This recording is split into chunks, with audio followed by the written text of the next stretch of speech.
Hey, what's going on, people? This is Rolo C here, along with my man here. Tell him who it is, baby. JT. That's right, and this is the Stem Cell Podcast, and we got another new segment. We were actually going to talk about George Zimmerman real quick. We're going to talk about George Zimmerman. George, piece of dog shit Zimmerman.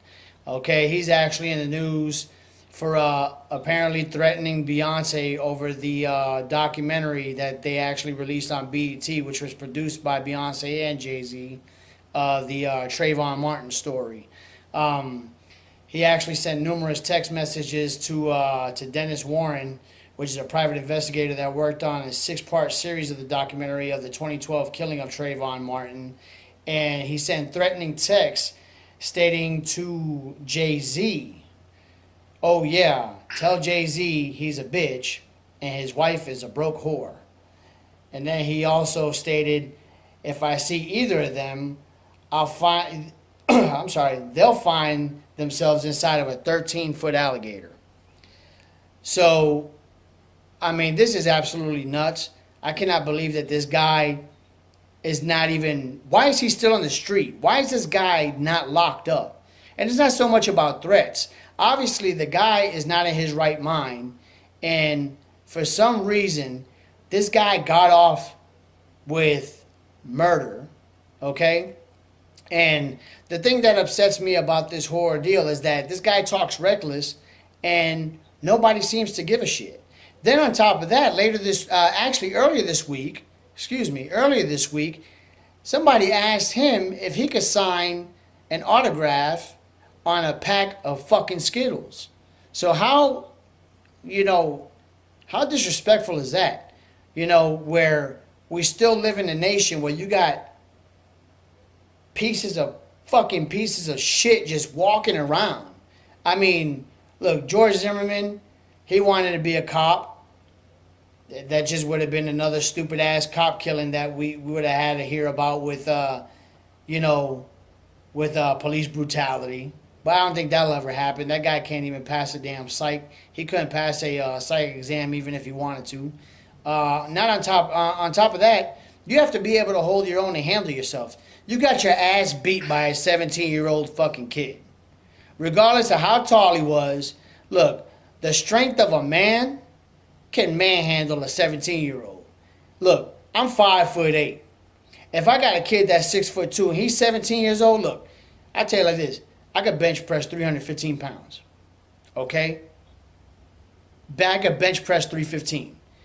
I ain't gonna have some little skinny 140 pound motherfucking thing he can goddamn regulate on me. I'm gonna goddamn throw his ass in a fucking 55-gallon trash can. And he better hope that goddamn somebody pick him up and hear him fucking moving. Now that's not a threat. It just is what it is. So, bro, you ain't gonna make it in law enforcement. And another thing in law enforcement, you can't be biased. You understand what I'm saying? You have to see in the eyes of everybody, being one of the same. Not black, not white, not Latino, not Asian. You have to look at one race, brother, the human race. It is what it is. So I seen this and I was like, wow, this guy, not only is he still walking around, this dude's making death threats. I said, well, first of all, who gives a shit that he's threatening Beyonce, Jay-Z? Who fucking cares? That's something that's never going to come into fruition for him at all. So, that's something that could be ignored. But the whole point is that this guy talks reckless like he didn't commit a fucking crime back in 2012. Okay? If it were me, and I seen George Zimmerman, okay? I'm not a 17-year-old punk, okay? I'm almost in my 40s. I will beat the shit out of you. And then you'll ask, oh, well, I tried to shoot him, but he just kept choking me the fuck out, and I'm glad the cops came. That's just me. So anyway, how you feel about that, JT? Talk to me. Well, I mean, for one, we go back to the Trayvon situation, as far as what he called patrolling the streets when he actually murdered Trayvon.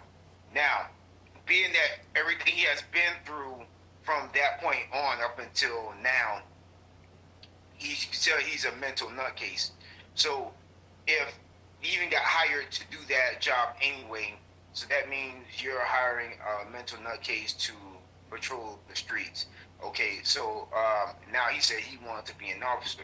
So now that lets me know, figure out, hey, for when it comes to police officer, I mean, how mentally do they need to be a cop?